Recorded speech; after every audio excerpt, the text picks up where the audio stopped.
హనుమ, పంచముఖాంజనేయుడివై వెళ్ళి ఆ పసివాడి పంచప్రాణాలను పరిరక్షించు. అసలు ఈ పంచ ప్రాణాలంటే ఏంటో తెలుసా?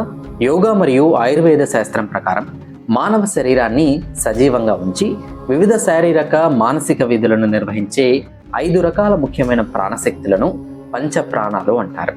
ఆ పంచ ప్రాణాలేంటో ఇప్పుడు చూద్దాం. మొదటిది ప్రాణము. గుండె ప్రాంతంలో ఉంటూ శ్వాసక్రియను, హృదయ స్పందనను నియంత్రిస్తుంది. రెండవది అపానము. నాభికి కింద ఉంటూ మలమూత్ర విసర్జన, సంతానోత్పత్తికి ఇది కీలకం. మూడవది సమానము. ఇది మన పొట్ట భాగంలో ఉంటూ మనం తినే ఆహారాన్ని జీర్ణం చేసి పోషకాలను శరీరానికి అందిస్తుంది. ఇక నాలుగవది ఉదానము. ఇది మెడ భాగంలో ఉంటుంది. మనం మాట్లాడడానికి, ఆహారం మింగడానికి ఇది కీలకం.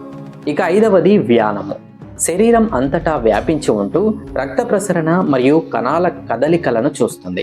ఈ 5 ప్రాణశక్తులు సమతుల్యంగా ఉన్నప్పుడే మనిషి ఆరోగ్యంగా ఉంటాడని యోగా శాస్త్రం చెప్తోంది. ఇలాంటి మరిన్ని వీడియోల కోసం ఇప్పుడే మన ఛానల్ని సబ్స్క్రైబ్ చేసుకోండి.